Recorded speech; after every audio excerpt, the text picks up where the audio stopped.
Okay, everyone, welcome back to Mecha Ace. I've rearranged the screen a little bit. I've left the camera bigger because of reasons. I'm broadcasting this live on Beam, and that's something they like for whatever godforsaken reason. These crazy people on Beam. So here we are back with Mecha Ace, and the last episode, on the last video of this, the last session I did, we pursued some more romancing. Chat has most certainly selected Inari, our flight controller, as a waifu extreme. They had the opportunity to romance our crew chief, but chat narrowly decided not to. They made that choice that wouldn't be done. It was close. It was pretty close. In addition, our Gundam, our armature, has been enhanced to better match our skill set. We've got a mono saber on it now. Our melee skill is absolutely maxed out. We even got an achievement for it. It's as high as it's going to go. Absolutely 100% maxed. And our piloting skill, viewers selected, was upgraded as well. So now we're at 5 piloting. Of course, at the beginning of this game, we were at 4 plus 1. Now we're just at raw 5. Mostly been a diplomat, and we're far more deliberate than passionate.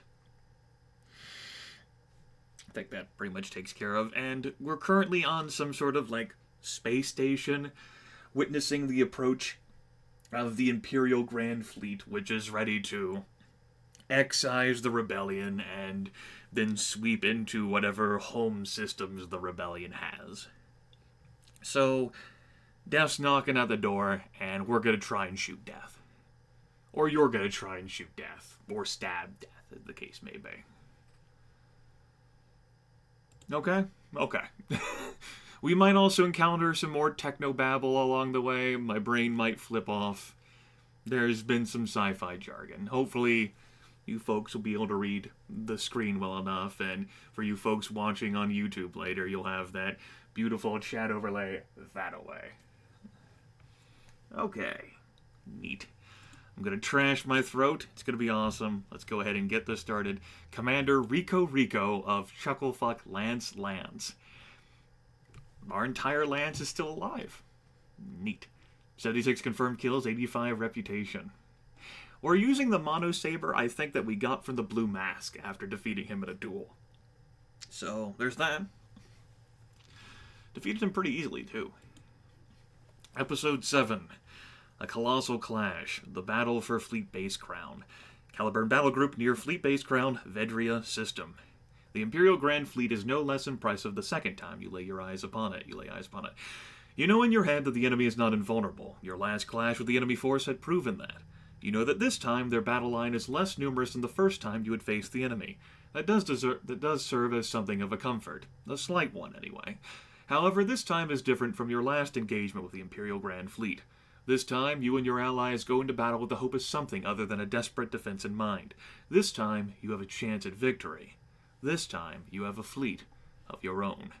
The Kodak force arrayed in front of Crown Station is nowhere near as well-ordered or uniform as the Imperial battle squadrons facing it, but the converted freighters, converted starliners, and handful of purpose-built warships mount heavy particle cannons and missile tubes just as deadly as the ones carried by their Imperial counterparts. Better yet, for this fight, your allies almost matched the Imperial ships in numbers.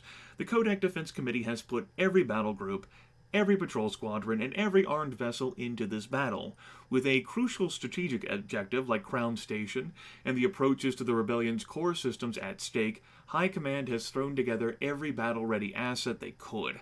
This is the best shot at victory you're ever going to get, chat. So, I suppose it's worth asking you, chat. How the hell do you feel about this upcoming battle? And you will have 45 seconds to vote. If we fight hard enough, we can end this war today. I look forward to getting myself a lot of fresh kills today. Too many people will die today, regardless of who wins. I only hope that victory here will end this war. Chat fairly divided. There are 4 reasonable options. We'll have to feel out how chat is today. Of course, every time I do an interactive thing, even if it's a continuation, there's always new faces. New folks are free, new folks are busy, whatever the case might be. Looking pretty solidly here, though, that number 4 is going to be the answer choice taken, with number 1 being the second highest. I personally voted for number 3. Alright, number 4 it is. Let's go. I only hope that victory here will end this war. Both sides have thrown as many of their eggs as possible into a single basket today.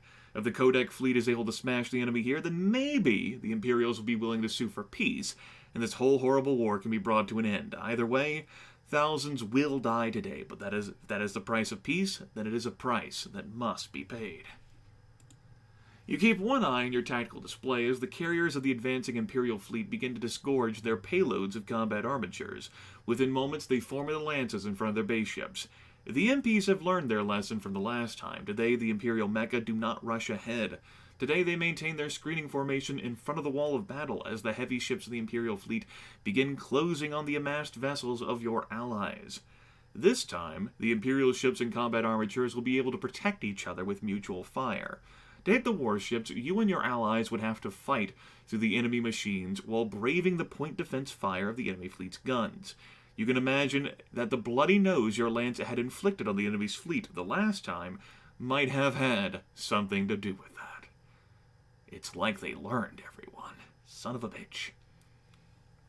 The Imperial Mecha begin arranging themselves in a curious formation. Some of the enemy machines stay close to the ships of their fleet's wall of battle, while others take position further out. You wonder why the commander of the Imperial fleet would disperse his mecha, especially when such a formation would be relatively ineffective in an attack. After puzzling out for a few moments, you dismiss the thought. Before the enemy can engage you and your allies, you order a quick pre-combat check on your unit-wide comms. Chucklefuck Lance 2 here. Asadi reports. Waiting for your call, boss. Chucklefuck Lance 4 ready for action. What? Oh yeah? Chucklefuck Lance 5 ready. Chucklefuck Lance 3, we're doing great over here. Chucklefuck Lance 6, I await your command. With every member of your lance reporting combat readiness, you turn to your own status displays, taking an especially careful look at the newly installed module on the Lionheart's control deck. So far, it looks like the Mono Saber is working just fine despite the potentially awkward melding of Imperial and Codec hardware. The additional power to the thrusters doesn't seem to be doing any damage either. Hopefully it all stays that way. By now, the advancing Imperial machines have assumed their formation, their warships right behind them. The forward lances of the Imperial force begin advancing at a faster pace, easily flying ahead of the vast majority of their forces. Perhaps a dozen of them are heading for your lance's position. A band of fools, easily outpacing any machines that might support them, are ready to get themselves killed. How will you meet these first enemies, chat, who are rushing forward to die at your hands? Perhaps you realize that there are so many enemies out there that you can't just go hog wild on these. Right? Right? Maybe? We'll see. Right? After all, we're best skilled at the art of melee, as has been chosen by viewers. I won't vote in this one. We can snipe at them from afar, rush forward and engage them, stand fast and fight defensively, or rally nearby enemies, nearby allies, and annihilate them with a counterattack. One punch mecha. We have a fucking Mono Saber. Stab! I hear you, Gur. Stab! Yeah. 47%. Yeah. Alright. You give the order to face the enemy head-to-head. Your lance quickly forms up and rushes forward to engage the enemy in close combat. All along the battle line, other Codec machines are opening fire on the rest of the enemy vanguard. Tracers and charged particles light up the blackest space with orange and blue fire. Chucklefuck Lance alone rushes to engage the enemy up close. Alone. The Imperial machines give no indication of veering off. A confrontation at melee range where their superior speed and agility comes into play is their specialty. And they rush towards your lance with enthusiasm, their Mono Sabers poised in expectation of the first clash. What they didn't expect was for you to have a Mono Saber of your own, or a speed that could match theirs thanks to your upgraded thrusters. When one of the enemy machines lunges for the Lionheart, you leap aside with a burst of your thrusters and slash downwards with your own weapon. The strike cuts the Imperial machine clean in two, and the parts fall away like two halves of a split log. A second machine quickly rushes to try and strike you down while you are open, but your reflexes are more than fast enough to catch the Imperial pilot before he is ready. Your backhand stroke, whap, cuts the enemy machine open effortlessly. At least your new weapon gives your enemies a quick death. 2 more enemies try their luck. Both are cut apart before they can land a single blow. The remaining Imperial machines, now thoroughly demoralized with the swath you are cutting through their fellows, decide to make their retreat. Your speed and the ferocity of your attack has forced them back. Your lance has not taken a single loss. Not bad.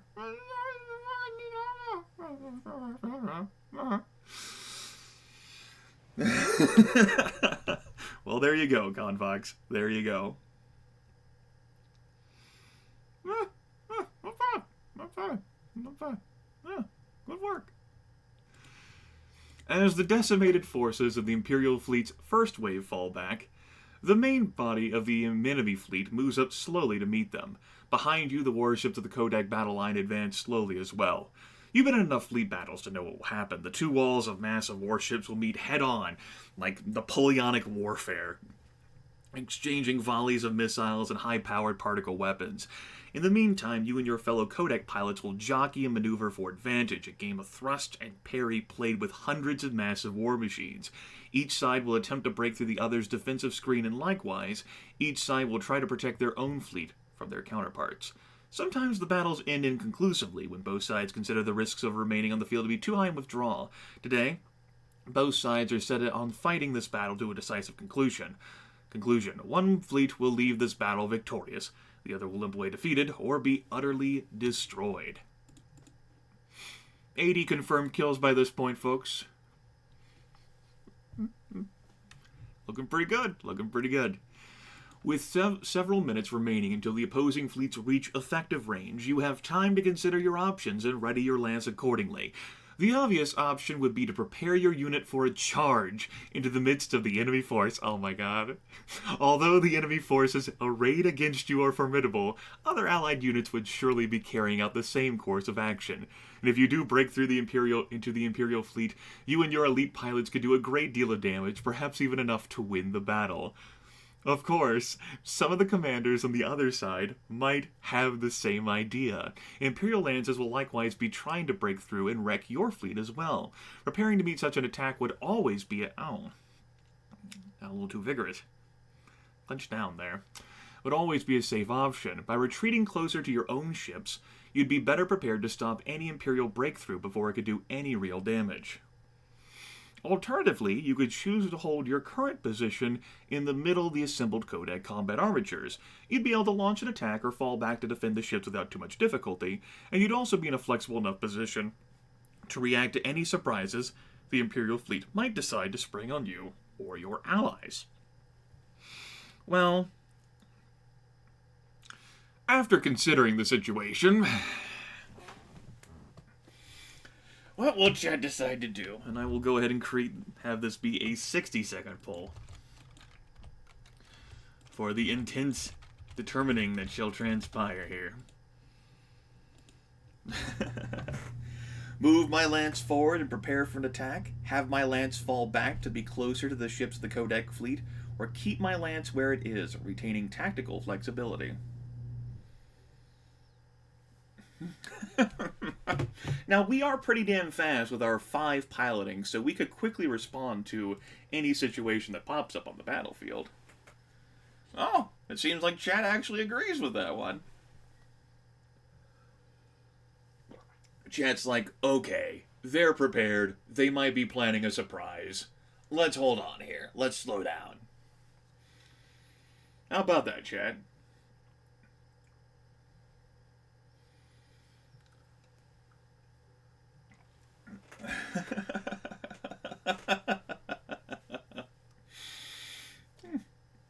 That's not even close either. Now my mouth hurts a little bit. Didn't expect to bite down like that. My teeth have shifted this past year. 57%. So it's still a little bit awkward for me to talk as my mouth is effectively like moved. Alright, 57% option 3. Keep my lance where it is, retaining tactical flexibility. Give the order to your lance to hold your position. From your current location, your view of the enemy is blocked by the lances deployed in front of and to the side of you, but you remain confident in the fact that you will still be able to respond quickly to the Kodak warships still ponderously advancing behind you should any lucky or skilled Imperial pilots break through the defensive screen before they cause too much trouble. In addition, you know that you are still forward enough to launch an attack if necessary, though you will have to fly through the Kodak units in front of you before you can get a good view of the enemy formation and pick a good place to attack. However, until the battle proper is joined, there will be no further attacks by either side. All you can do is wait. Bit by bit, the battle lines of the two immense fleets edge closer like two immense walls of armor and weaponry. Slowly, the massive formations of combat armatures caught in between begin to shift position. Keeping station with your allies, you and your lancemates shift with them, moving up, creating a wide, clear lane of empty space to allow the warships of the two opposing fleets to trade fire. No combat armature pilot wants to be caught between two fleets duking it out if they can do anything about it.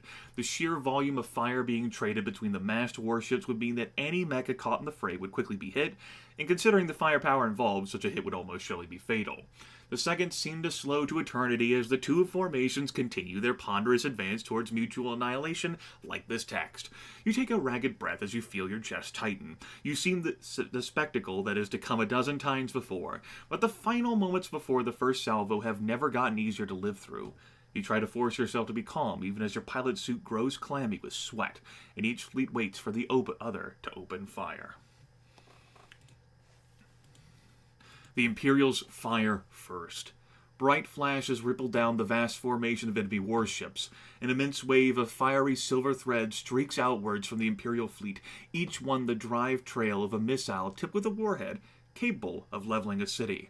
A moment later, your own fleet responds with a massed missile broadside of their own. A storm of metal and fire streaks past under your feet, a great host of computer-guided knights, each armed with lances of antimatter, beginning their terminal relativistic charge against the enemy ships. The amount of melodrama there, Jesus! We've been spending too much time with the blue mask, man. Both massive volleys approach each other through the lane of empty space, which both sides Mecha have cleared. Only the most foolhardy or suicidal pilot would risk their neck in the storm of fire. Within moments, two swarms of missiles cross each other like strings in a weaver's loom. Each missile would take no more than 10 or 12 seconds to cross the 200 or so kilometers between the two fleets. For nearly 3/4 of that time, those on board the ships targeted for destruction can do nothing save wait for their own annihilation to approach them. But then...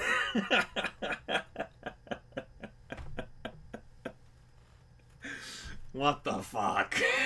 It's so just, like... that is just so melodramatic. Like, yes, they all twirl these missiles like computer-guided knights, wielding their lances of antimatter. I'm like... is this a fucking, like, a teen-like novel or, like, a romance novel? Like, what the hell are we reading here?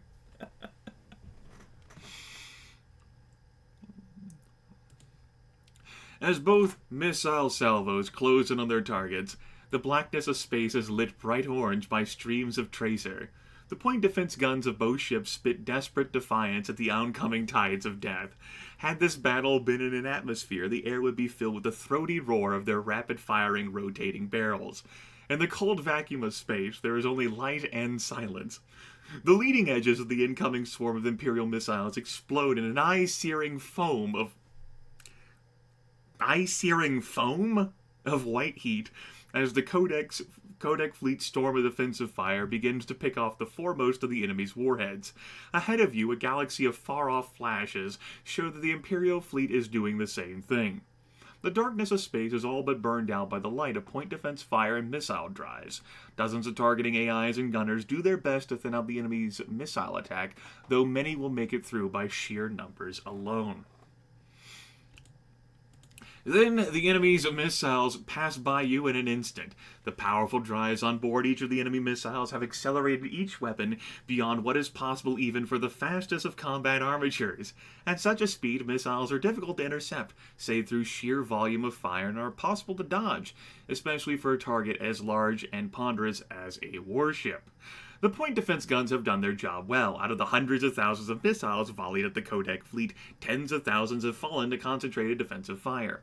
Even more have been driven off course or prematurely detonated by the use of the fleet's invisible defenses, electronic countermeasures designed to confuse and misguide missile targeting computers. However, these defenses, though formidable, are not impenetrable. Hundreds of enemy warheads make it through and slam into their targets at impossible velocities.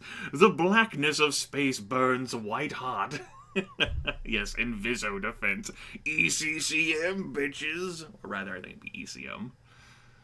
Yeah, it's a ECCM. ECCM would counter ECM. Whatever. I'm not gonna fucking get into space techno-babble now. But when we try this sentence again. The blackness of space burns white hot.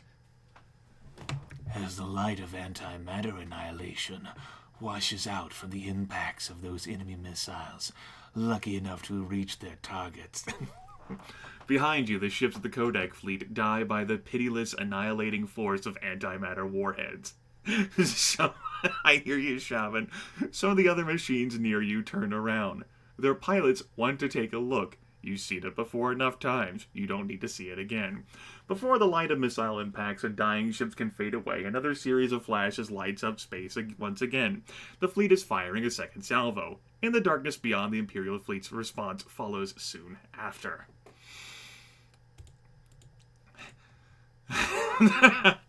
We have a choice coming up, everyone.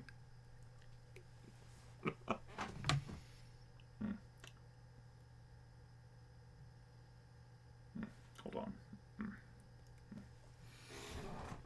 For a few minutes, the two fleets continue volleying missiles at each other. This exchange of heavy ordnance is the heart of any major space engagement, but is rarely decisive when evenly matched numbers of ships are pitted against each other. This is a match of attrition and ultimately a distracting spectacle to keep the other side's wall of battle in place and occupied, while the combat armature pilots, the decisive arm, exploit any weaknesses in the enemy formation opened up by the missile exchange, or errors in the opposing commander's judgment, and win the battle.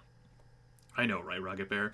The problem is, the enemy combat armatures aren't moving, and their formation, though cracking under the stress of the constant missile assault, shows no obvious weak points. With an attack on the enemy fleet unlikely to succeed, and the enemy still keeping their own mecha ready, your only real course of action is to hold place in case the enemy should attack, until some opportunity to press your own attack can be found. Until you and your fellow mecha pilots are called into action, you can do nothing but watch the slow mutual destruction of the two opposing fleets from a safe distance. As the fleet battle drags on, time seems to slow. You begin to lose your patience. You curse the Imperials for their inability to commit to an attack and for wasting your time like this. A new comm window pops up on your display. It's Asadi. Your wingman's own patience appears to be at an end. Boss, are we just going to sit up here until the fleet and the MPs beat each other up in a scrap? Asadi's right. We should be trying to find a way to make a difference. Maybe we should wait a little longer. I don't want to jump the gun. Or Asadi's out of line. I'll give the order when I judge the time to be right. That's good vision, man. So, we are, of course, 100% deliberate, and also keep in mind that consistently throughout this entire series, Chad has told Asadi to get fucked at every possible turn. So, with that in mind, folks, what you want to do? I think Asadi's out of line myself.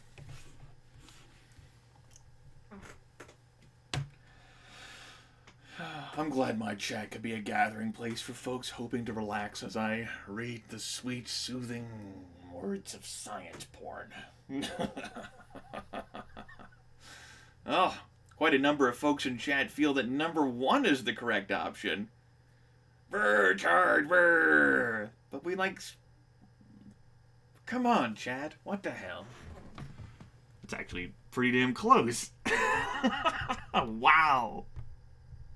That was tied there for a moment. It's now 47 to 44%. Okay. Option number 3 barely wins. Asadi's out of line. I'll give the order when to charge. Charge! Brr.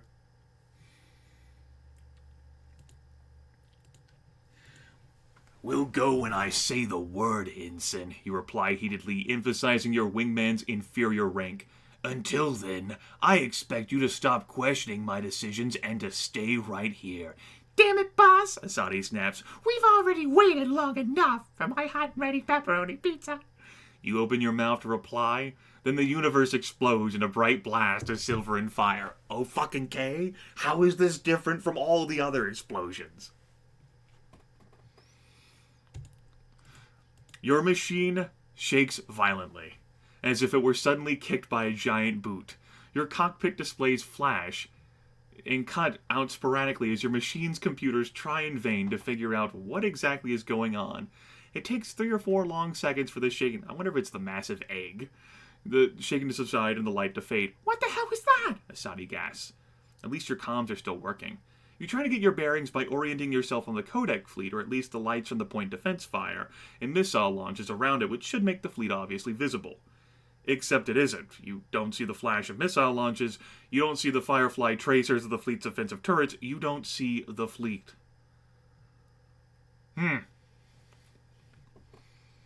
Well,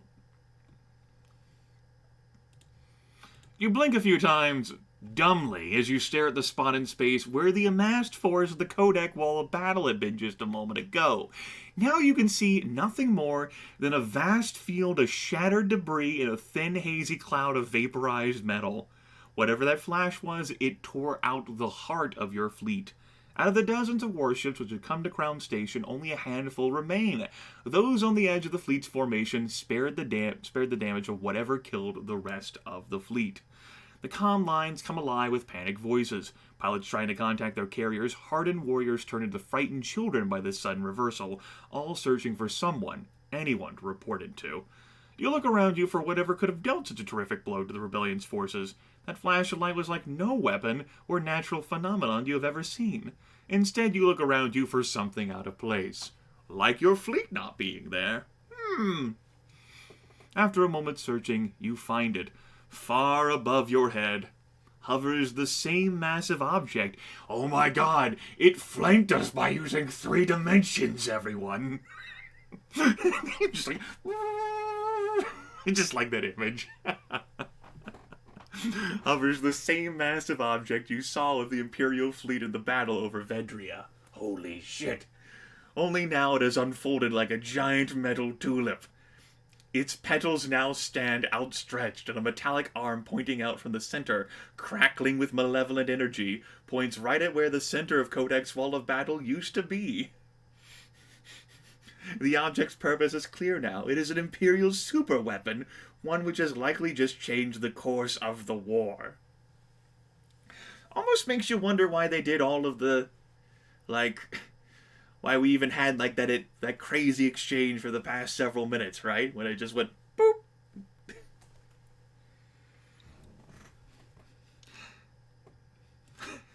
In the distance, you see the flaring lights of 100 starship drives and end-to-end mecha thrusters, bringing the enemy into motion. Now that the trump card has been played, the Imperial Deus Egg Machina, the Death Blossom. Now that their trump card has been played, the Imperial fleet, seemingly so ponderous just a minute ago, springs into action. With the enemy now in disarray thanks to the powerful first strike of their terrifying new weapon, the Imperial fleet throws They throw the full weight of its formidable firepower at the scattered and confused remnants of the Codec fleet. Enemy combat armatures and lightships surge ahead of their wall of battle, all eager to score the killing blow to the rebellion's armed forces.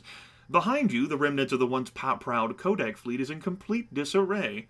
Out of the dozens of ships that had opened the battle, only 6 or 7 remain. You breathe a sigh of relief when you see the sleek silver shape of the Caliburn among them. Phew! Wow, that's great, yeah! Her hull scorched and burning, but her continued existence an act of defiance against the Imperials and their superweapon. Thank Christ, she still exists. Woo!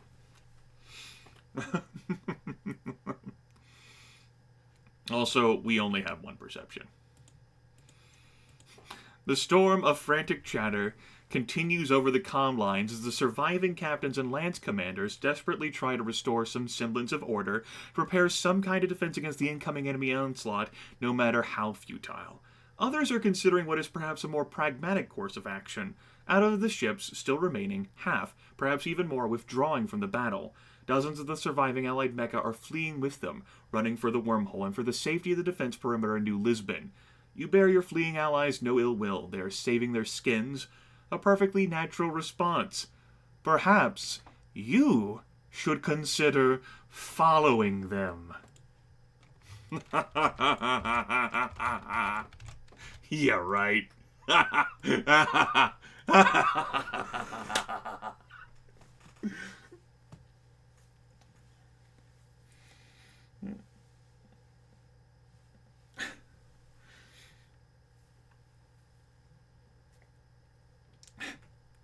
Who can say? Who can say? What's important is the path that we're on right now. It's a pretty strong path, chat. It's a pretty strong path. Yeah, I'm gonna build some suspense. I'm gonna get an extra glass of water here. Not water, milk. I shall return. But I know that's a win. We're staying, damn it. It's gonna be glorious.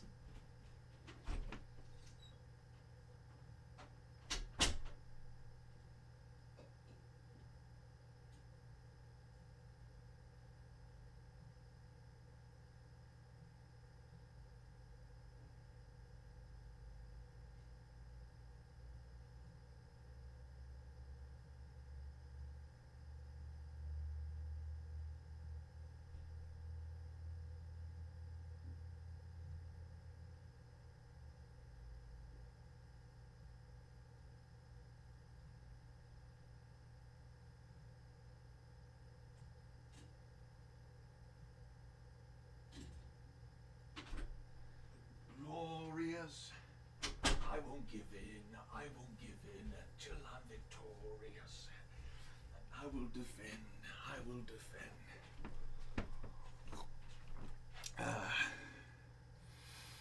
Alright, everyone. We're gonna defeat that death egg. Stand and fight. No, retreat is out of the question. You will not be a coward today. When the enemy comes, you will meet them face to face. The amassed force of the Imperial Grand Fleet continues towards you in its mad charge, but in its haste, it has revealed a glaring weakness in its defense. With the ships and combat armatures of the enemy fleet pushing ahead to finish off the ships of your allies, the slower, capital ships of the Imperial Wall of Battle are lagging behind. Soon they will have no cover from their lighter escorts, or from the swarm of Imperial combat armatures pulling ahead of them. The Imperial fleet's precious capital ships, including its flagship, are now open to attack. There is no way you and your lance could take down the entire Imperial Wall of Battle, but maybe, if you get close enough to the enemy's flagship, you could force the entire enemy force to retreat by threatening the life of its commanders. The problem with attacking the enemy heavy ships is that it allows the Imperial combat armatures and lighter warships to attack what's left of the fleet without your assistance. With a majority of the Codex Mecha force now fleeing from the battle, every combat armature will be needed to help protect the few surviving Codex ships from the coming assault. Lastly, there is the Imperial superweapon. High above the battle, it is preparing to fire again, only instead of aiming for the remnants of the fleet, it is shifting. The flares of maneuvering thrusters flare from its hull like pinpricks of light, aiming the massive device towards a new target, Crown Station, and the millions of civilians on board.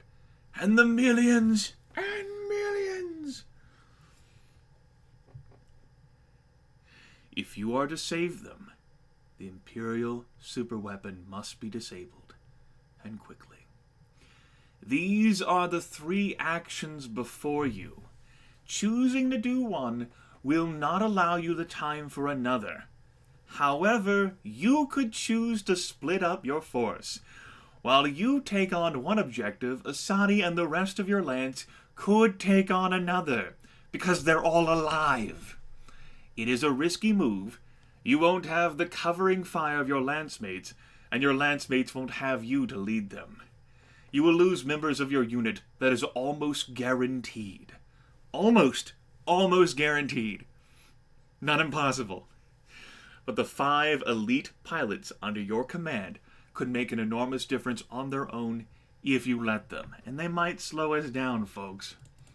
So I think I know what chat's gonna be like here. But, go ahead and run that poll. You want to defend this fleet? You want to disable the Imperial superweapon?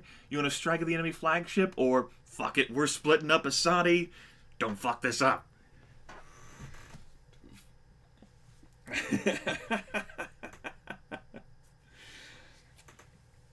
That's right. We're probably gonna be the ones who end up going in to take out the super weapon, huh? You're gonna send Stati and her forces to, like, either hold it together or fucking suicide into the flagships.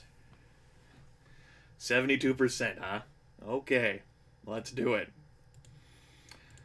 All right, Chucklefuck Lance. We've got too many incoming threats and not enough time to tackle them all, you announce as calmly as you can. We're going to need to split the party. You take a look at your tactical display, and then at the massive enemy superweapon looming over your heads, rotating ever so slowly towards Crown Station. Waifus on the Caliburn. That's a good point. All of the romanceables are on the Caliburn, actually. Keep that in mind. Except for Inzin Asadi, I reckon. She's not. Alright, Inzin Asadi.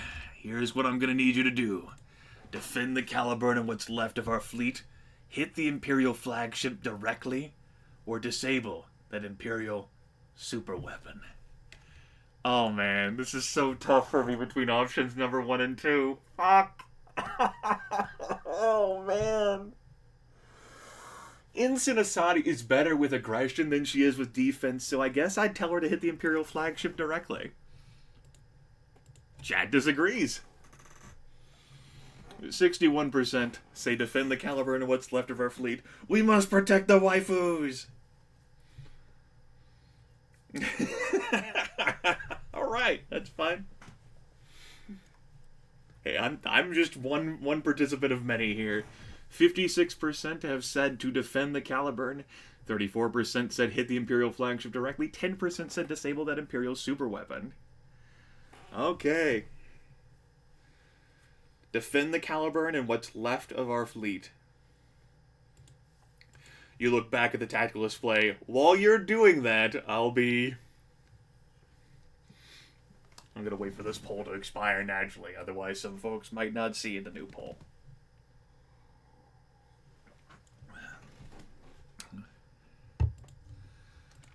Making a sandwich. We just leave. Hopefully we can fire the egg at the capital ship. Probably not. No, I like the creativity there, though.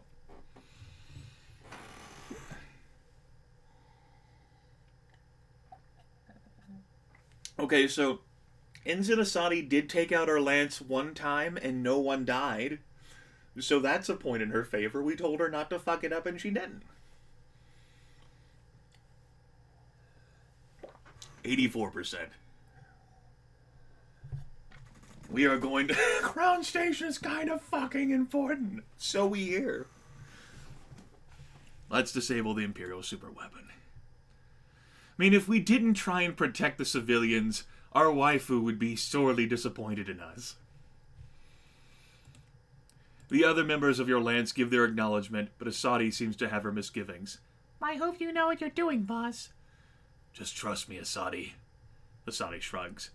Trusting you has kept us alive so far. Might as well follow through. Your wingman grins, a flash of forced confidence. Good hunting, boss. Let's go. Fortunately, your decision to commit to neither attack nor defense for the sake of tactical flexibility has paid off. You find yourself perfectly positioned to launch an immediate attack on the Imperial superweapon. Nonetheless, your enemy is an attentive one. The moment you launch your solo attack against the Imperial weapon, 24 enemy machines break off from their formation, rushing to intercept you. The enemy mecha are swift in their pursuit, but thanks to your tactical acumen, you are much closer to the exposed Imperial superweapon than they are. For a few precious moments, you will be able to attack the Imperial superweapon with complete impunity. Well done. You take a closer look at the Imperial superweapon as you make your final approach. Looking for hidden defenses, structural weak points, power cells, anything which might help or hinder your attack. Unfortunately, you have a perception of 1. And you don't find anything that you recognize as a vital component, which might disable the enemy superweapon quickly if destroyed.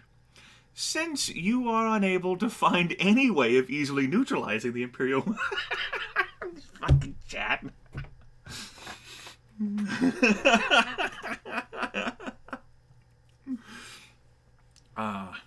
Since you are unable to find any way of easily neutralizing the Imperial weapon, you will simply have to try and cause as much damage as you can, in the hopes that you will wreck enough subsystems to shut the thing down. You start firing your particle rifle at anything that might be important, and anything that seems like it could not survive a shot from your rifle. Unfortunately, you barely get 2 shots off before the enemy catch up to you. Soon, you are beset on all sides by a dozen or more Imperial mecha. You cannot continue firing at the Imperial superweapon. Now you must dodge and weave and fight for your life. Then you see the Imperial superweapon before you begin glowing, burning with a bright silver light from the inside. Within half a second, the glow becomes blinding. Your cockpit shudders and floods with white light. You don't need to be told. You don't need to see the Imperial weapon as it powers down, or the distant explosion of billions of tons of metal and millions of lives being snuffed out in an instant to know what has just happened. The weapon has fired again. Crown Station is no more. Disoriented and dazed by the bright light of the weapon's firing, you are less than able to respond when 3 of the Imperial machines dart in, monosabers at the ready. A new message window opens on your comms display. Codec pilot, you are surrounded and outmatched, an arrogant voice announces, her words flavored with the accent of old Earth. There is no escape. Surrender now and you will be treated with honor befitting a prisoner of war. Continue this futile resistance, and I can make no such guarantees. All in all, it's a very generous offer. You have failed in your objective to save Crown Station, and the remnants of your own fleet are too far away to offer any assistance. You see, because despite the fact that you're the most amazing pilot ever, you couldn't identify a weak spot quickly enough. The Imperials are offering you a way out of sorts. It isn't an ideal option, but at least you keep your life. Then again, accepting would still mean surrendering not only your person, but a top-of-the-line combat armature to the enemy. How will you respond, Chad? No surrender, I'll fight until I cannot fight anymore, or I give up. I don't really have much of a choice. And to be fair, I voted along the same lines. And, it is perhaps a little hopeful that we could just... I thought we might be able to, mono-saber, a tip-off or something, right? Whoop! Considering how the mono-saber could cut through pretty much everything. But I guess that was a bit hopeful, considering the size of this mammoth, egg-shaped structure, that we would be able to just completely ruin everything forever. Particularly with one perception. Oh well. We were made for charging. Perhaps we should have sent our allies to handle this. Anyway, 93% has said no surrender. You give your answer not in words, but in a blindingly fast charge at the nearest of your opponents. The Imperial machine reels back, shocked by your unexpected defiance. That gives you a split second of an opening, enough to lash out with the silver blade of your mono-saber, and cut the Imperial machine in half. The 2 remaining mechs rush in to take you down before you can do any more damage, but you are ready for them. With a burst of your thrusters, you send the Lionheart flying to the side, then darting forward into one of the enemy machines. A quick thrust of the cockpit module finishes it off. Perhaps so, Laxtodes. I do recall the reasoning whenever, piloting was chosen, the perceptions of weakness, hey, we'll always have, a buddy, a teammate to spot for us, right? No sooner do you clear your mortally stricken target does your machine shudder as autocannon rounds slam into it from behind. More Imperial machines are joining the fight, overwhelming you with their numbers. You dodge the storm of autocannon fire only to fly right into the last remaining Valier. This time, the Imperial pilot is ready for you. With a lightning quick slash, the enemy machine severs the Lionheart's sword arm at the wrist, leaving you defenseless as a dozen Phantoms rush in for the kill, jabbing and stabbing at your machine's armor with their chain knives. The Lionheart's armor is more than capable of stopping the Phantom's puny melee weapons. The glossy, white armor plate cannot cover your entire machine. Within seconds, the Phantoms begin sinking their blades into gaps and weak points.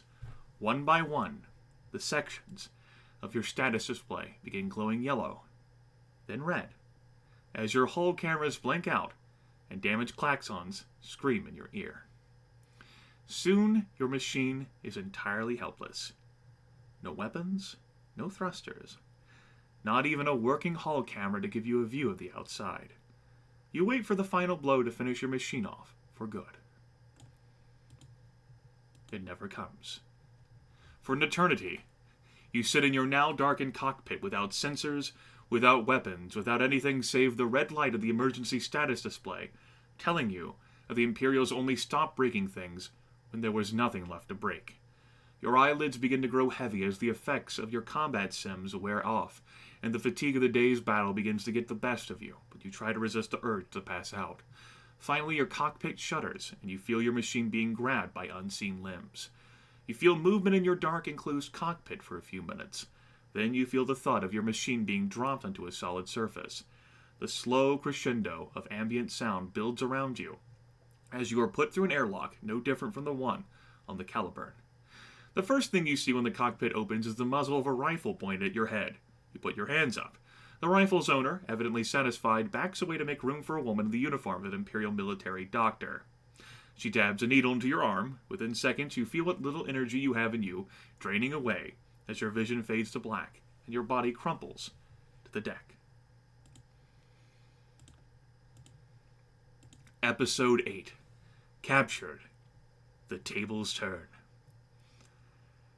Well, shit, everyone.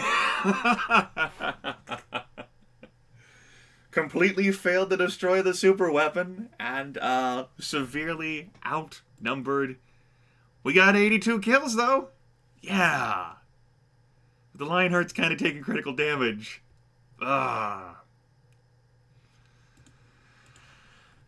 Unknown. You awaken to a bright light. Well, perhaps awaken isn't really the right term. For a few fleeting moments, the darkness withdraws and blobs of white, gray, blue, all lit by harsh antiseptic glare, dance before your eyes. You hear sounds, the faint beeping of some kind of machine, the familiar humming of a starship underway, and human voices too indistinct to make out. It almost feels as if you are submerged in cotton fluff, your eyes open but unseeing, your ears almost deaf. For a few moments, the light and the muffled sound of distant voices dance around you. Then one of the voices gets louder, sharper. There's a hissing sound, followed by a beep. With irresistible, unstoppable force, the darkness returns. The lights fade. The sounds fall silent.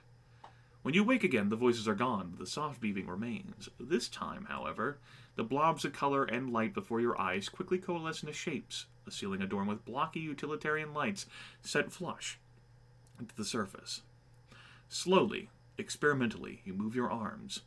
Something clatters, and something pulls back against your attempted movement. You look to your arm to find it bound to the frame of the bed by a pair of thick black straps. Over them, to your side, stands a slim, blonde-haired figure, the upper half of his face obscured by a sky blue mask. Rude to be wearing that indoors, man. Rude.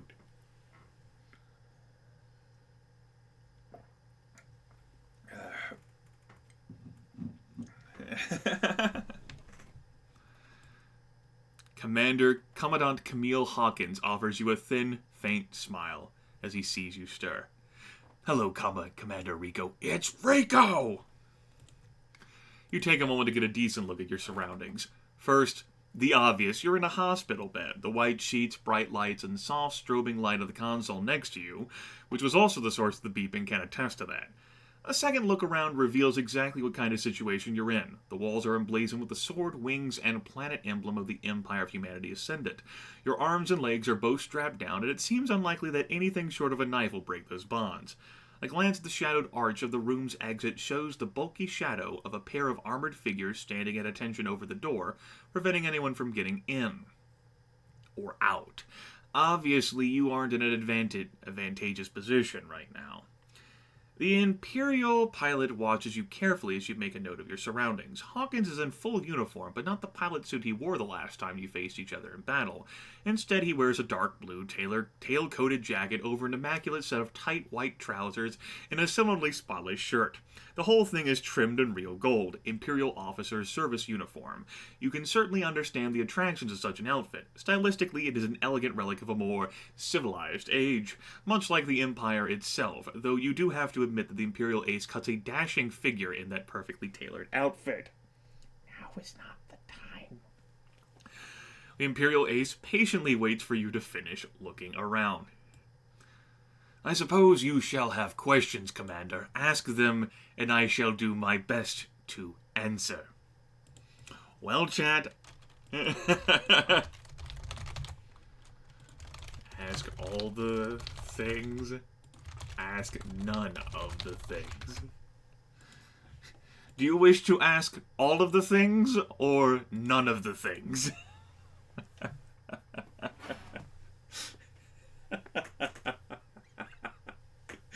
God damn it. This is my life.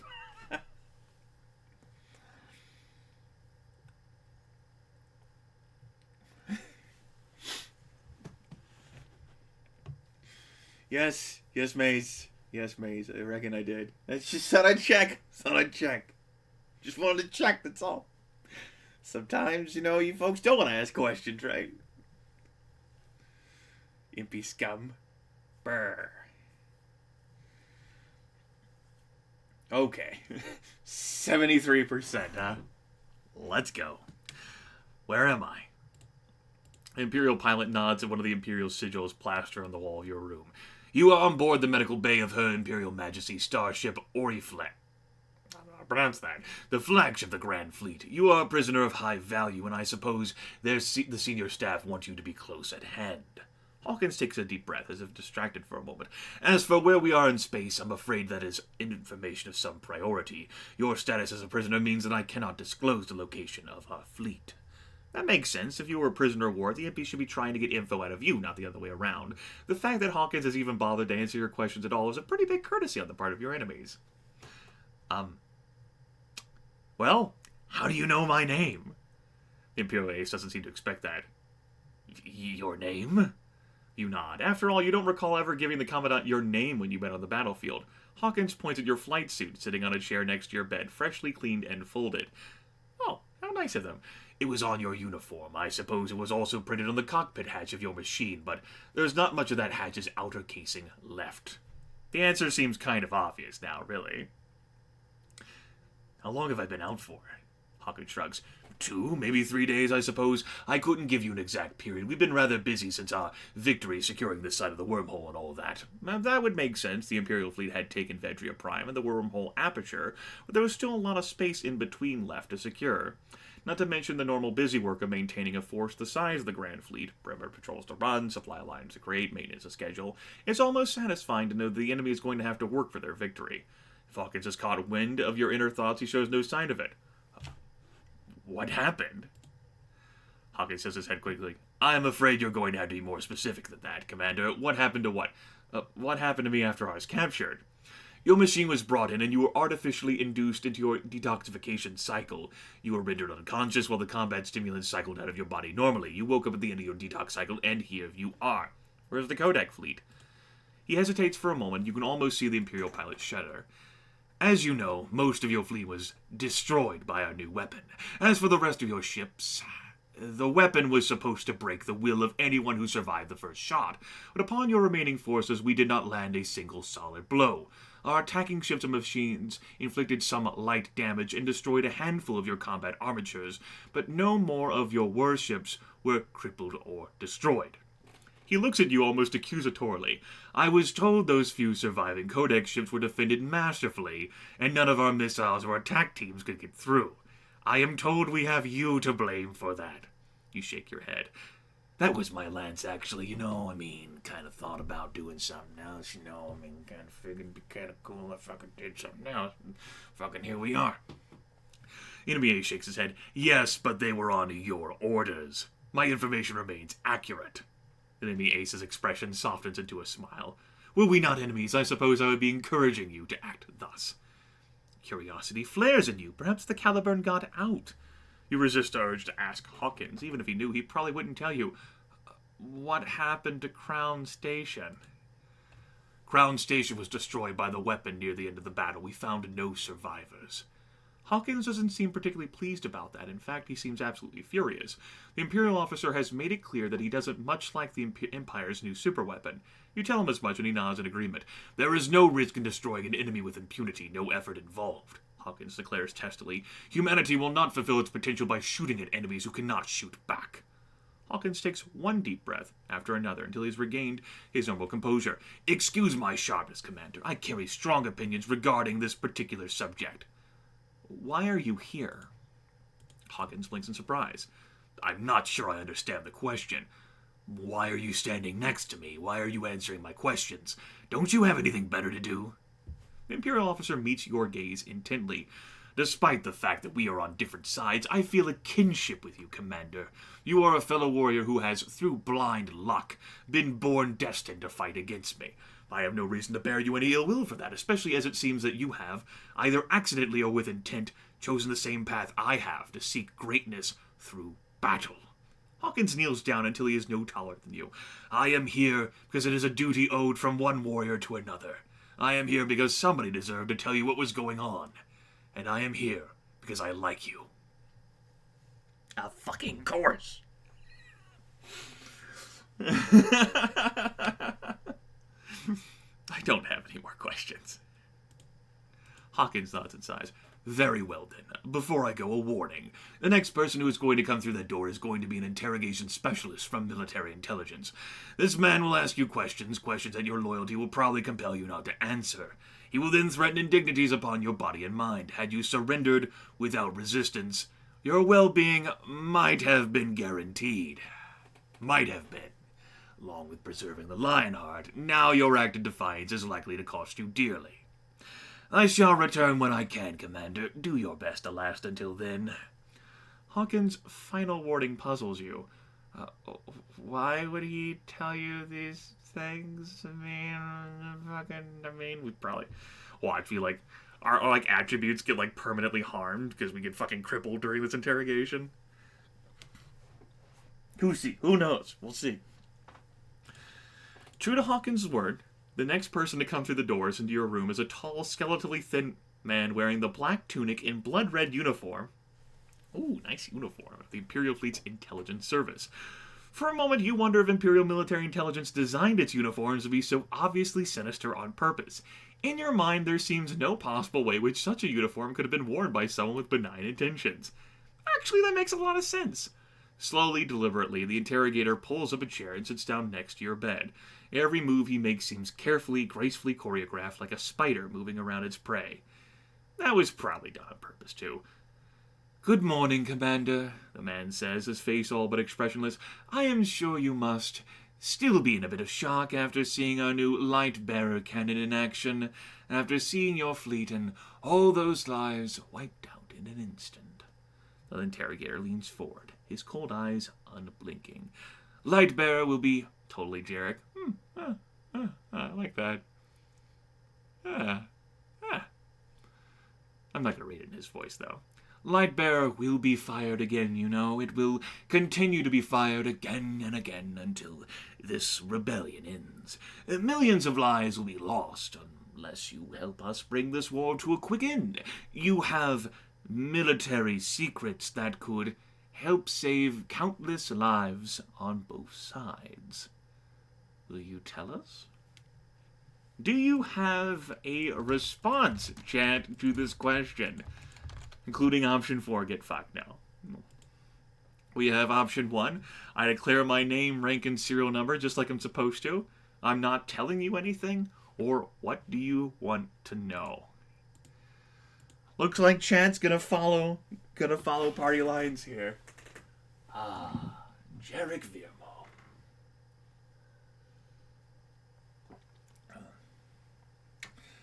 For you kids who are excited about the whole Ardenfell thing, I do believe that the other kids are going to be bringing that back tomorrow night. 67% voted for number 1. I will not be joining them, but they want to resolve the Ardenfell storyline after so many months have passed. And it's not something that I'm going to be a part of. Alright. Rico, you declare defiantly. Commander, Kodak Armed Forces, service number...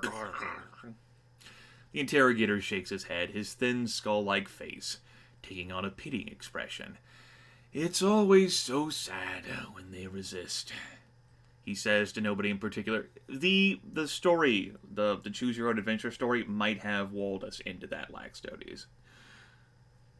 He says to nobody in particular, but definitely meant for your ears. I want you to tell me everything you know about your combat armature, the one in white armor.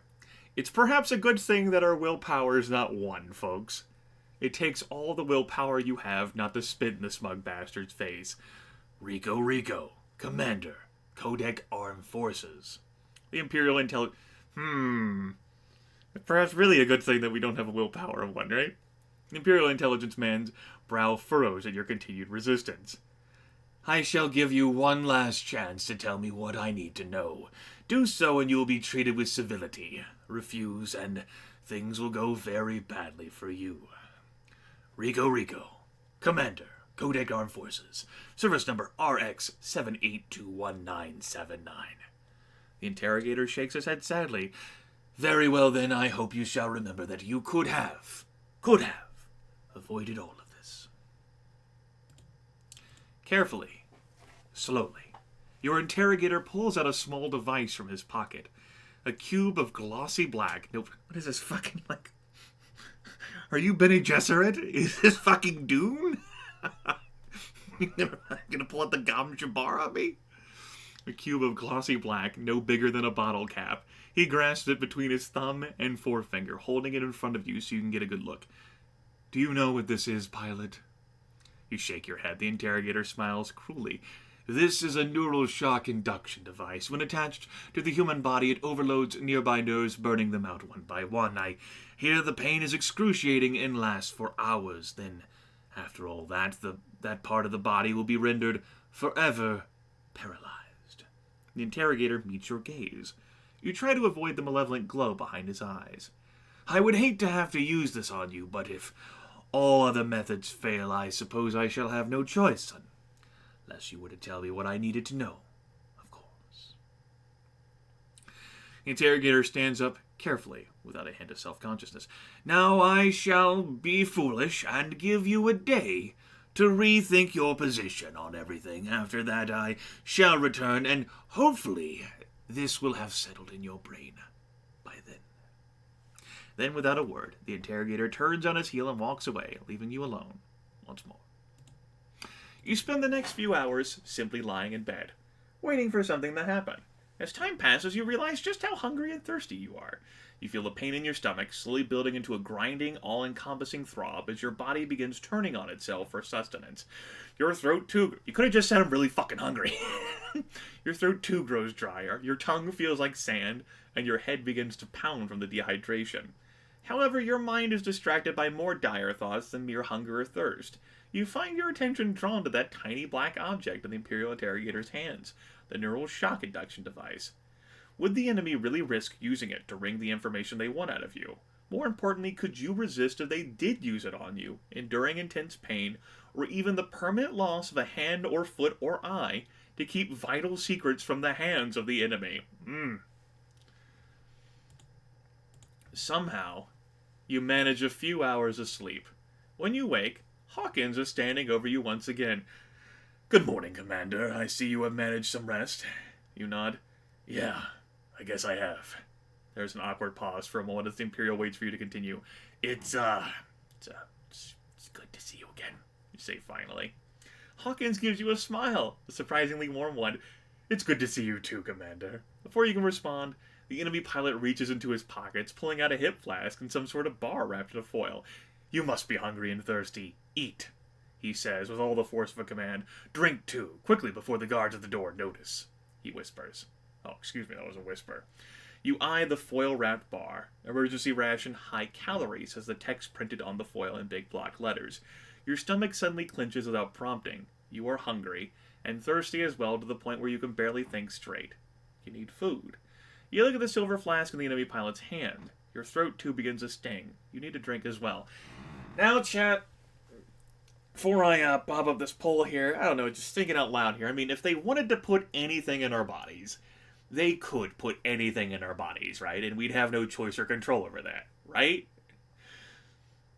Right? Like, if this was some sort of, like, imperial ploy or trick, like, they could have already put whatever they wanted to in our bodies while we were unconscious, detoxifying, right? Yeah. I don't think it's, like, a matter of, like, trust here. It's, like, a matter of, like, what the fuck, like, point would it be for, like, this to be, unless he's got something special, like a love serum or something, right?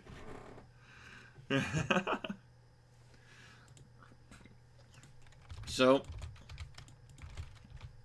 chat, I know you love questions. Do you feel like asking him a question now? Why are you doing this? Or you just need food and water?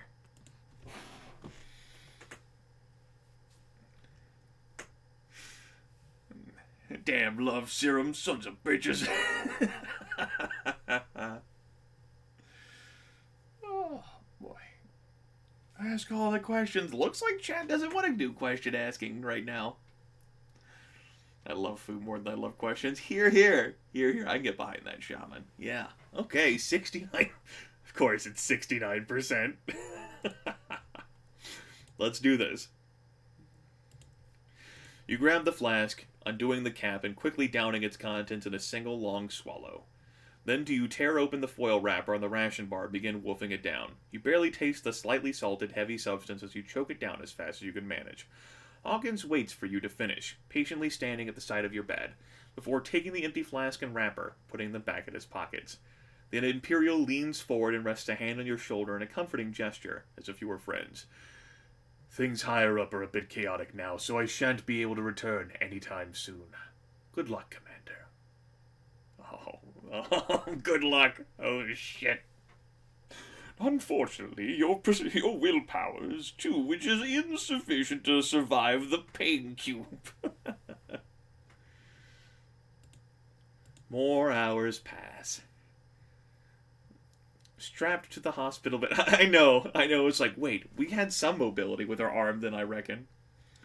Strapped to the hospital bed, you can do little more than look around and wait for your next visitor. While hunger and thirst are no longer immediate concerns, you are still trapped within a box of metallic panels, bare decorations, and glaring colorless lights. Despite your best efforts to occupy your mind, the boredom is starting to get to you, and more than once, you wonder if this interminable waiting is part of the interrogation process too. It is.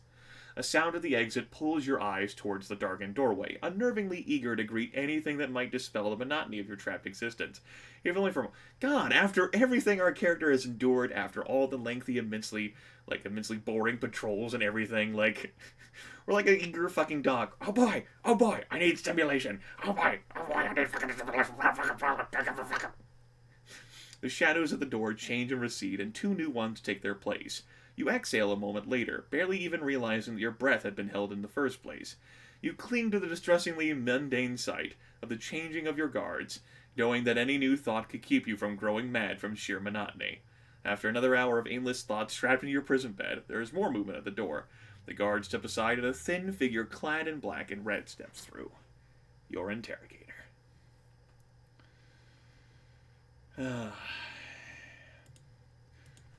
Good morning, pilot. Let's see. Good morning, pilot. The interrogator says pleasantly as he once again sits down next to your bed with malicious grace. Carefully, he pulls out the black shape of the neural shock induction device and holds it up where you can see it.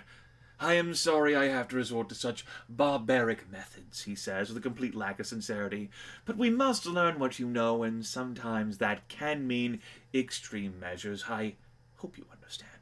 He presses the device into the back of your right hand. There is an instant of stinging pain as you feel metal teeth dig into your flesh. He leans in closer, pulling out a data tablet from his other pocket, no doubt the controls for the device that is now biting into your hand. It would be a shame if you were to lose the use of your hand permanently. I am told that combat armature pilots must rely on the dexterity of their hands a great deal. The Imperial officer's finger hovers over the screen of his data tablet.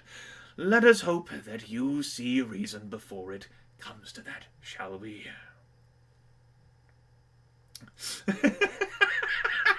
Shaman's just so fucking bitter. Just grinding that fucking axe. Kicked the ass of an ace pilot with 4 piloting. Totally needed that 5 piloting, guys. Really fucking helped us. Yep, 5 piloting. Yep, totally won. Mm-hmm. Yep, mm-hmm. With that, the interrogator's finger taps the control tablet. At first, the pain is almost bearable. More like a bad rash, really. Then the interrogator taps his screen again. A dull, crushing pain presses on your fingers as if they were being stepped on by a hard-soled boot. You can feel your bones straining and aching. You can feel your skin tearing, breaking, and shredding apart. Give me the specifications of your combat armature and your command codes, your interrogator whispers in your ear. Give me those 2 things, and the pain stops. Well, Chad, you don't really feel any pain, do you? You want to tell him? Go to hell. I mean, we have no assurances that the torture and pain will stop even if we do tell him, right?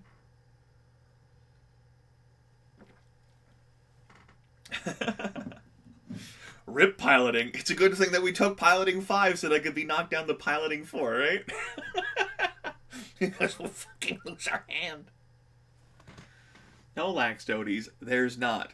You know, this interrogator's probably so good and skilled enough that he might be able to see through that, Laxtotes. Who can say? Who can say? Or maybe it might be buried and nested under, I'll tell you. Who can say? At any rate, it looks like 78% of you.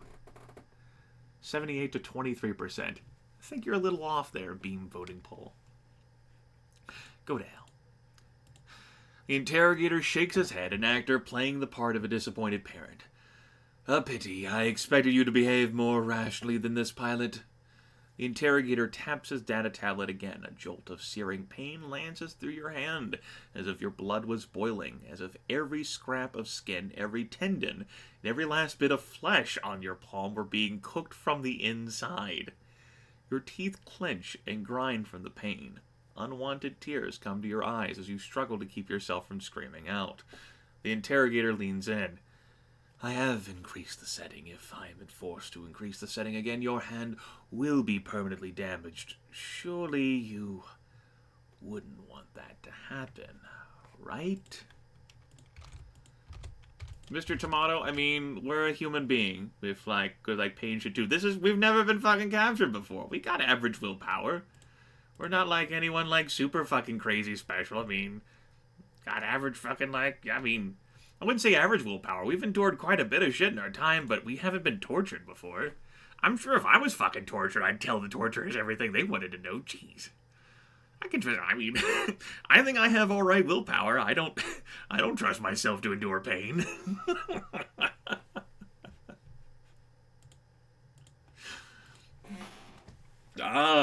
We might get a cybernetic. You have a point there. 69%.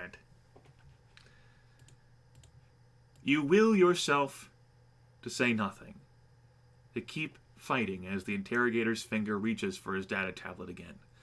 Your interrogator's finger jabs down onto the handheld screen. Your hand explodes in a fresh wave of pain, one that grows sharper with every second. Your hand is being shredded apart by jagged blades of agony. You feel skin, muscle, and flesh rip away, bit by bit, torn apart by a million serrated teeth. You scream. No human being could not. You don't know how long the pain lasts. You have little conception of time during this. All you know is that eventually it begins to fade away. Bit by bit, your hand seems to become dull to it, until you can feel nothing at all. The interrogator purses his lips as he pulls the device free. You don't register it, not even when the black object's metal teeth are torn from your skin. I did not wish to resort to this, but you have forced my hand, so to speak. The man in black and red says, his lips twisted in cruel mockery. I shall hope that next time you will be more forthcoming, else we shall have to repeat this process again. The interrogator stands up and turns to leave. You try to bring up your fingers to offer one parting gesture of defiance. They don't move, because you don't know how to use your other hand. More time passes, some in sleep, some in monotonous, unending wakefulness. Every so often, you look back at your right hand, lying limply on the bed. You clench the muscles of your arm and stare at your inert fingers, almost as if you were trying to force them, through will alone, only to move. They never do. The sound of armored bodies snapping to attention pulls you out of your thoughts. Commandant Hawkins strides through the door with an expression that dares anyone to even try to get in his way. Now his duel is ruined! How will he avenge himself? Within seconds, the Imperial pilot is kneeling at your bedside. Rico, do you think you can walk? He asked tone-urgent. It's Rico! You stare back blankly as you try to get your confusion under control. Why does that matter? Please, I need an answer. Can you walk?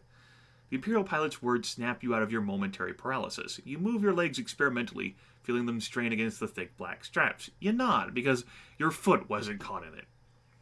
In the cube. He smiles grimly. Good. Before you can even ask what is going on, the Imperial ace twirls around with lightning quickness, sidearm in hand. Hawkins' pistol fires once, twice, the sound of each shot muffled by the featureless dark cylinder of a silencer. Beyond the door, the fingers can't walk, they hurt my hand. It's a good thing they didn't stick our foot in it, right? Beyond the door, the figures of your two Marine guards crumple limply to the floor, blood leaking from the entry wounds placed dead center at the back of their heads. You keep your eye on the Imperial, watching as he replaces a sidearm and turns back to you, knife in hand. Hold still. I'm getting you out of here.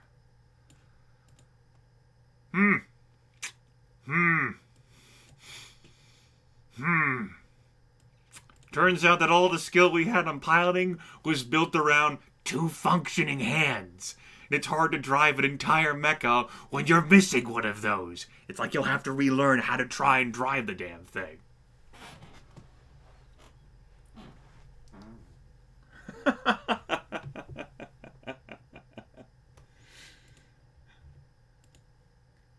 We've very little time before somebody notices that your guards aren't checking in.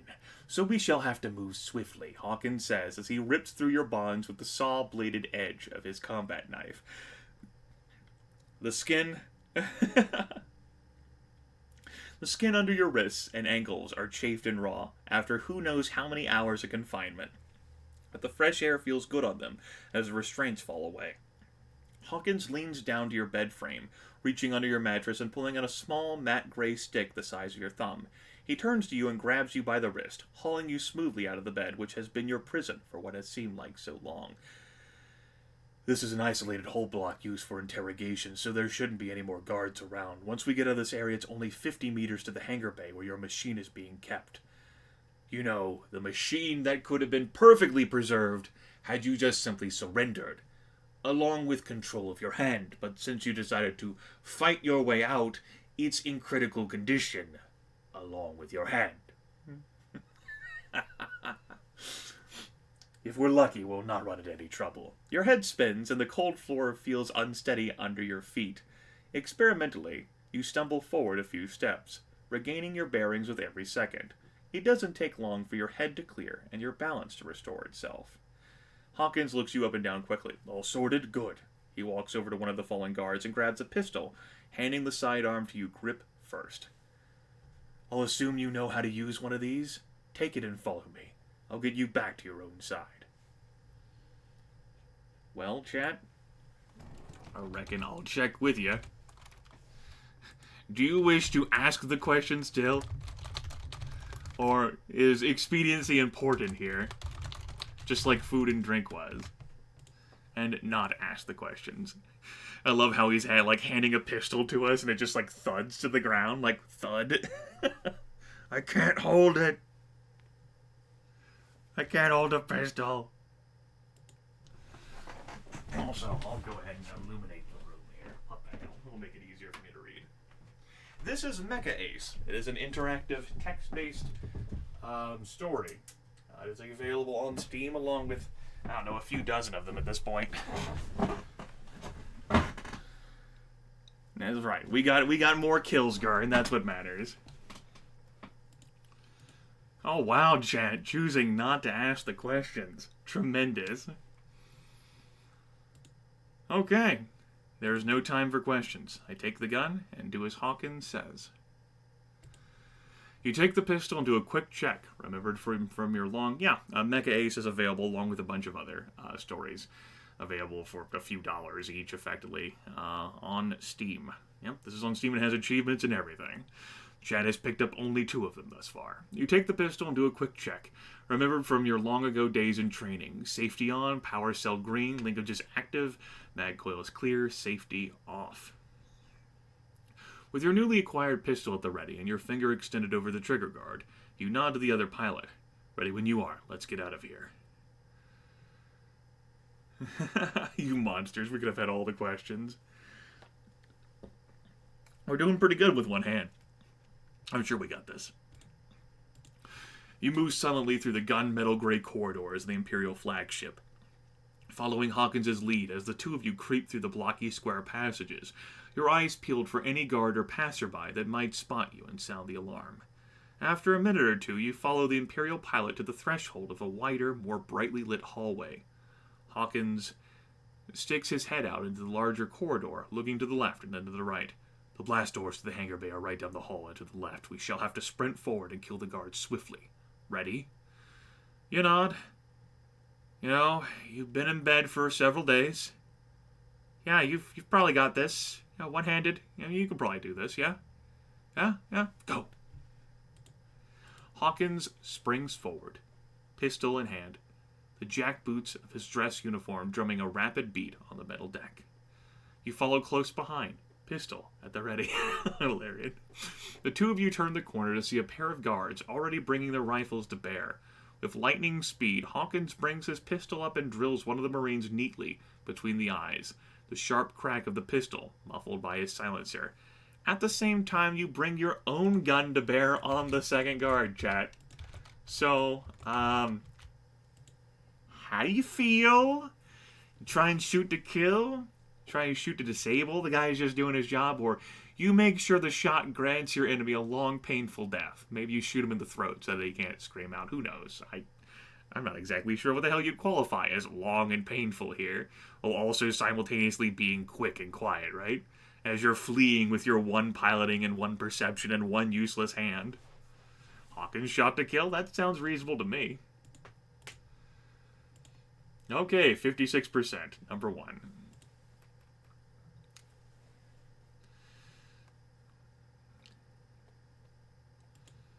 The gun is unwieldy in your left hand. Trained as you were to shoot with your right, the unfamiliar stance wreaks havoc with your aim. You squeeze the trigger twice and the hallways fill with the deafening reports of an unsilenced gun, but both shots miss. The Marine brings his own rifle up, but the bulk of his larger weapon works against him, and Hawkins downs him with another perfectly placed shot from his own side. Why the fuck did we even bother trying to shoot? Through the doors, quickly! Somebody is bound to have heard that. I know, right, Getaway Gamer? 2 gaunt combat armatures greet you in the hangar bay. One is the now familiar white armored shape of your Lionheart, covered in scorch marks, its armor cracked and broken in a dozen places.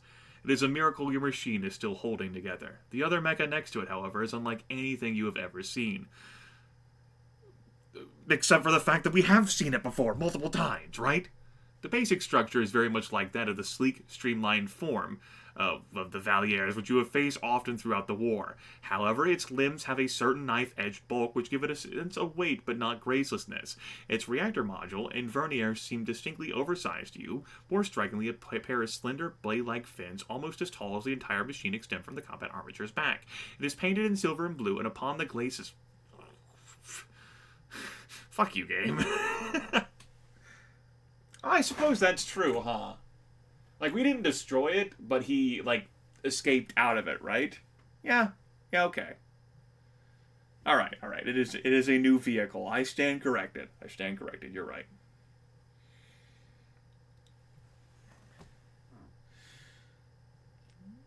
How do we lose our right hand? Oh, it's still there.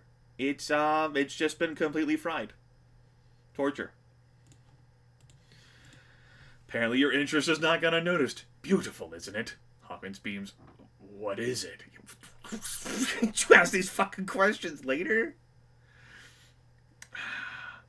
About 2 years ago, military intelligence got wind of rumors that Kodak was developing a next-generation combat armature.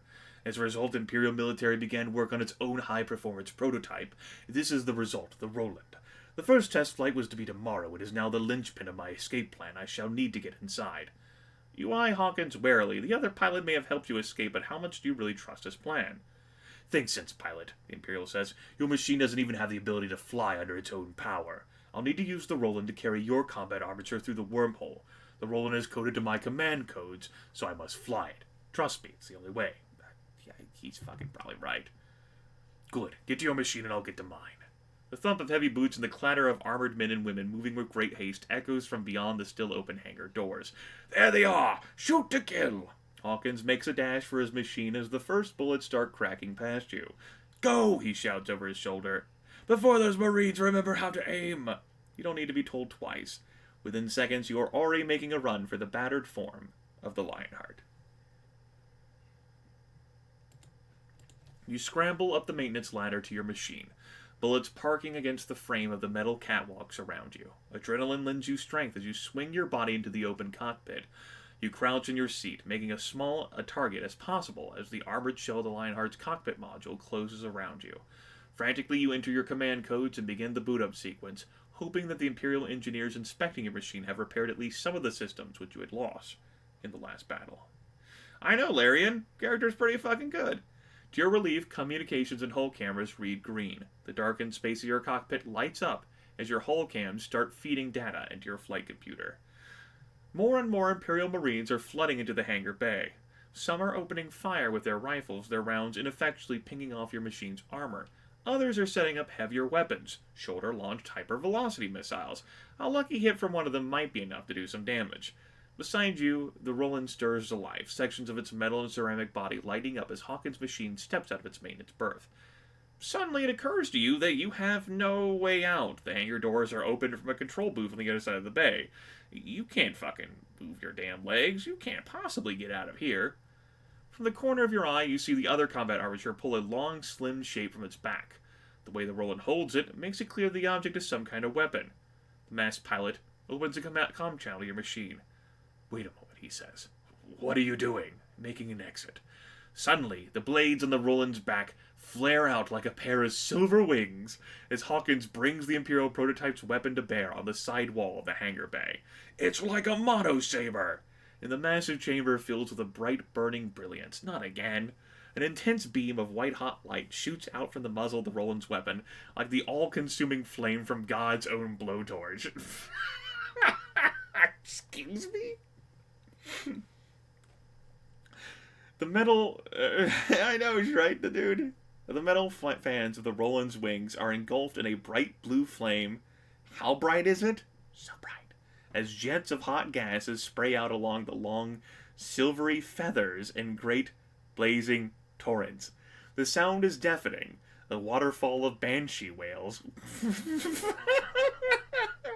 drowning out the screams of the Marines outside as their flesh and clothing ignite from the heat of the Roland's weapon exhaust. And the sound begins to fade. The light subsides, the beam withers away, leaving you an obstructed view of Hawkins' handiwork, a gaping hole large enough for 3 combat armatures to fly through side by side, punched through the side of the meter-thick armor. Beyond, you can see the expanse of open space, and with it, your freedom. Thankfully, the Imperial fleet is slow to respond to your escape. By the time your enemy finally gives chase, you have already long since escaped the range of their weapons. The Roland carries your crippled machine the entire way to the wormhole.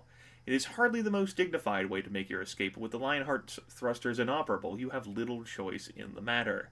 The wormhole linking the Vedria system with the core codex system in New Lisbon is as you remember it from the last time you passed through on your way to meet with the Caliburn just a few months ago. I'm glad they don't have any, attempts to guard this wormhole, right?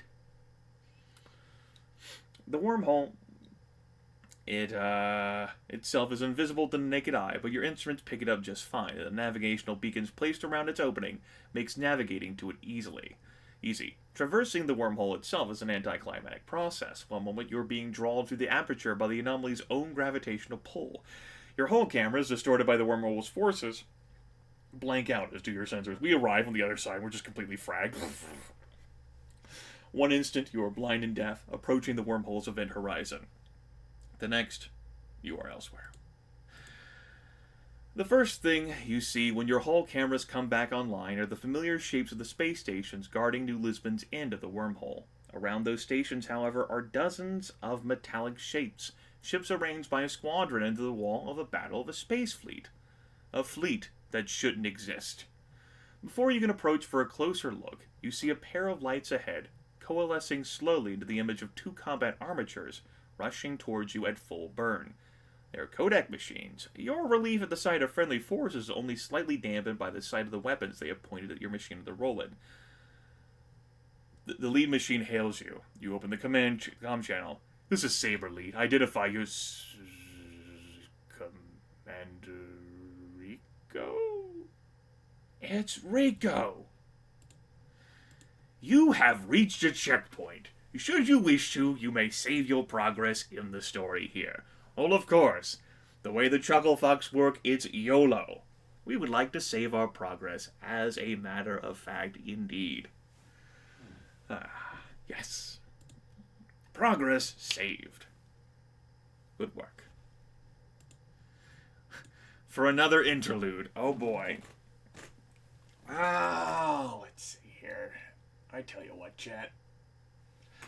I said that I might keep this broadcast going a bit longer. We're near where I thought I would be stopping at 6. But we'll keep going a bit longer, I reckon. But I tell you what, I'm going to go ahead and step away from the computer enough to use the restroom. When I come back, I guess I will do science interlude, whatever. So if you are interested in romancing, whatever the case, with our not functioning hand, after being tortured, so the right hand no longer works, yet we're still able to do things, whatever the case may be. We're pretty fucked up right now, but, you know... that land status right there, that doesn't look pretty good either, everyone. Well, I guess we'll see.